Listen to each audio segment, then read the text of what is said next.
Hi, my name is Kevin Kraut, and I'm the son of Ogden Kraut, who wrote many books on early Mormonism. The subject we're going to talk about right now is called the Adam God Doctrine. The Adam God Doctrine is quite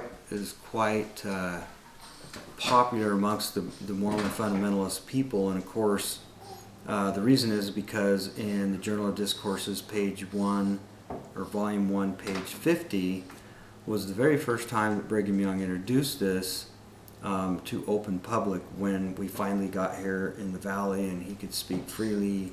And he says, I'm going to let the cat out of the bag. I'm going to talk a little bit more on spiritual things. And so he started presenting this concept, this doctrine.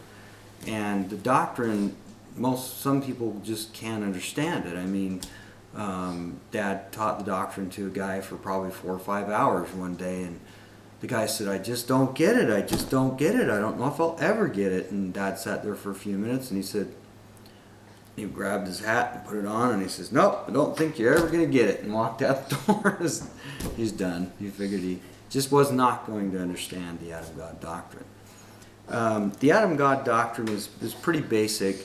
One day, Dad called Hugh Nibley and asked him, well, gee, Hugh, and some of these old Egyptian things, don't they have a lot of Adam God doctrine, or does it not taught? Or, he goes, oh man, it's everywhere in that stuff. I mean, it's all over. Some stories are actually funny.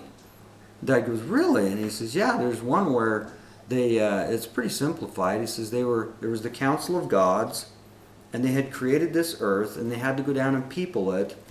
And then they all looked at each other and said, well, who's going to go down and people it?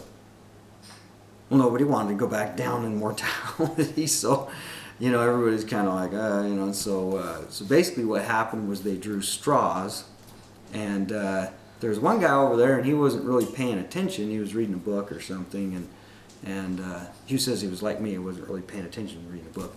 And so, anyway, so then he went over to, they gave him the short end of the stick.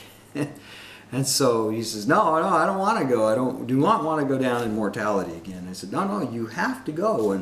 And so they picked him up and they threw him down, and he was running, and as he was running to the earth, he fell down in this fairy tale or whatever, and he bumped his nose, and he looked at his nose, and he goes, oh man, blood. Oh no, I'm immortal. And so he's really upset. And so there's a short kind of connection of how that happened, or what they meant by the Adam God Doctrine. And so there's several books on it. My father wrote a book, I don't have it right here, but it's called Michael Adam, which tells how Michael was Adam. And then there's another book. This book is called Adam God by Craig Tholson. And this is the Adam God Maze. It's done by Cully Christensen. This one doesn't have the actual cover. There was kind of a cover with the stained glass window of Adam and Eve being cast from the garden. I think that was on one of the temples. But anyway, so the Adam God Maze, he was actually a doctor who witnessed John Singer's body after they shot it. It was kind of interesting. This was Drew Briney. He wrote this, Understanding Adam God Teachings. It's probably the most comprehensive one. Drew went through and grabbed as many references as he could find almost anywhere on the Adam God Doctrine and kind of put them all in here. It's pretty good encyclopedic type of book on that. Dad's is very short, tries to get to the point, explain the doctrine in detail. You can go on the website, ogdenkraut.com, under Michael Adam, and read that book for free.